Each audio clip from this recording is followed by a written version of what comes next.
Hello everyone, welcome back to my channel Amit sir की क्लास। एक ऐसा चैनल जो कि ख़ास तौर से कॉमर्स स्टूडेंट्स के लिए है। वो बच्चे 11th के हो सकते हैं, 12th के हो सकते हैं, BCom, BBA, CA foundation, CS foundation, at any possible level. जो भी रेलिवेंट टॉपिक्स यहाँ डिस्कस होंगे, you all may find them useful for you. Okay, before I continue, एक छोटी सी बात। आपके सजेशंस, आपके व्यूज़ हमारे लिए बहुत इंपॉर्टेंट है। लास्ट टाइम आपने जो भी व्यूज़ या जो भी सजेशंस पास ऑन किए, कम्युनिकेट किए, एवरीथिंग इज़ हार्टली वेलकम्ड। और उन सभी बातों को एक साथ नहीं तो gradually I am going to implement. Okay. और हाँ, एक छोटी सी बात before I move on with the topic.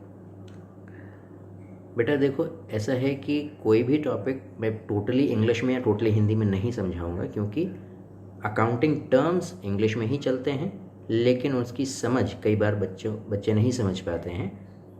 You need Hindi for that. So please feel free in case you have any linguistic issue, कोई भाषा का कोई समस्या है तो प्लीज़ ज़रूर बताइएगा। मैं कोशिश करूँगा कि आपको दोनों ही लैंग्वेजेस में टॉपिक एक्सप्लेन करता चलूँ। Clear? Okay, so here comes the first slide of today's lecture related to not-for-profit organization. Hope you remember that. Yeah, that was the thing that we started last time. Last time हमने इसका introduction किया था. Today we'll move further with some special accounting terms and their accounting treatments. Okay? So accounting terms of non-profit organizations. The first one in the list is subscriptions. Subscriptions is the regular amount of money which is paid by the members to the organization for continuing with the day-to-day operations of the organization. This is the amount which is paid by the members so that they are able to maintain their membership in the organization. Okay, this is the main source of income for this non-profit organizations. It is recorded on the debit side of receipt payment account and income and expenditure account on the credit side.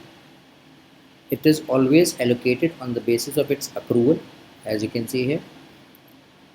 If there is any outstanding subscription, that is accrued income, it is treated accordingly. It is shown in the balance sheet on the asset side, and when we record them, we do record them on the basis of either cash basis in the receipt and payment account or on the accrual basis in the income and expenditure account. Yes. So now the next one in the list is life membership fees. This is the fees paid by the members for availing the life membership facility. If a person wants to be the member of the non-profit organization for his lifetime and he doesn't want to pay every year or every accounting period, then he pays a lump sum amount. Usually that amount is a bit higher amount, heavier amount, and because of its nature it is considered a capital nature receipt. So it is non-recurring in nature. As a result, it is always by default capitalized. So capitalized means what? As we talked earlier, it is always shown on the liability side balance sheet and it is included in the capital fund. Or if there is no capital fund given, we include it in the general fund. Okay. Then comes donations. They are raised for various purposes, either for some revenue expenditure or capital nature expenditure.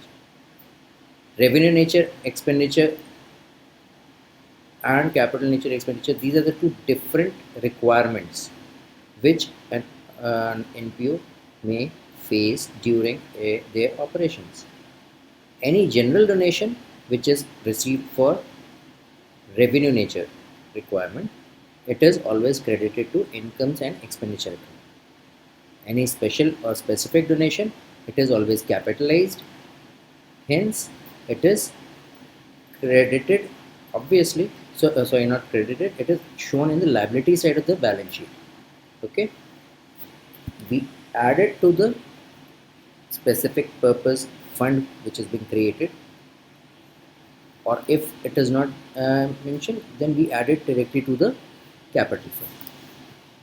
Any kind of assets which are purchased or investments that are purchased for this from this special fund, they are shown on the balance sheet asset side. Any kind of income or interest which is received on account of such investments that are made of these funds, that is special funds, they are added to that particular fund. Okay, then in case of any expenditure in that relation, we reduce it. That fund which is increased with any income or interest received for the purpose, the same fund is reduced with any expense which is incurred for that particular specific purpose for which the donation was received or obtained. Then comes entrance and admission fees.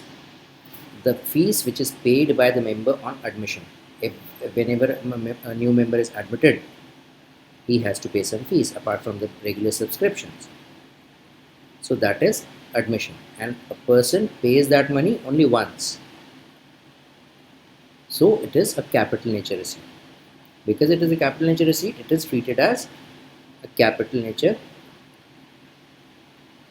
income, that is credited to the capital fund in the balance sheet on the liability side. Usually it is always considered to be treating it as a capital nature receipt by default. In case question asks to treat it as a revenue nature transaction, then you can do it that way. Usually it is capital nature. If asked by the question, then it is treated like, yes, a revenue nature transaction. Okay. Then comes legacy, the amount which is received as per the will of a person after his or her death. A person dies, he donates his property, his assets to some organization. That is legacy. It is obviously a non-routine activity. You cannot expect it to be a regular factor. Okay, this is not a regular transaction. So it is legacy. It is a capital nature transaction and treated accordingly.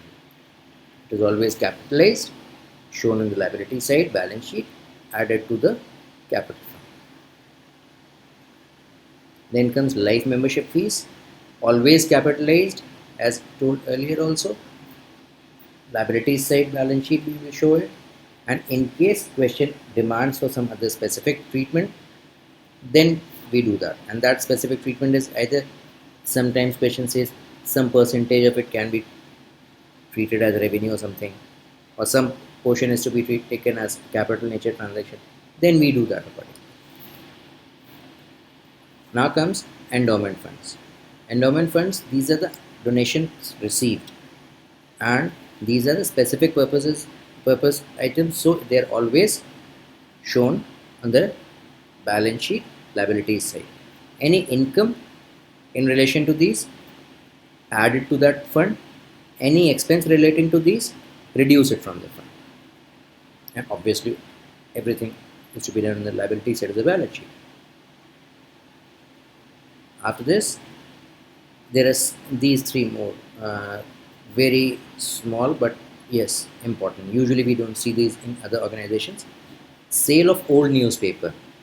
If there are old newspapers, periodicals, books, they need to be sold out just like scrap. It is a revenue nature transaction, a routine activity, so income expenditure will carry these items on the credit side. Then comes, if there are old fixed assets like old bicycle sold, old car sold, or mowing machine sold, like that, so that is a fixed asset. Now you will say old newspaper is not, this is a capital nature. Yes, it is. Old newspaper is a regular activity, but selling an old fixed asset is not a regular activity, so it is a capital nature receipt, so treated accordingly. Receipt payment account will hold it on the debit side, And in case there is any profit or loss arising out of this, any profit or loss because of this will be taken on the income expenditure account. Loss on the debit side, profit on the credit side. And the last item is honorarium. Honorarium, the amount of money that we pay to some person as an honor for rendering the service to us. If a person comes and he or she renders some service to us, we pay them, not just as a token of respect. That is the amount. So it is a revenue nature transaction. It is never a capital nature transaction, and it is an expense. Okay, so it is put on the debit side, the expenditure side of the income and expenditure account. Okay, so now with this, I am concluding this session. We'll continue with the rest of the things. Introduction to these main items of accounting were essential for you, so that you're able to go further with the accounting part. Okay. Okay, bye. Thank you. And please don't forget this.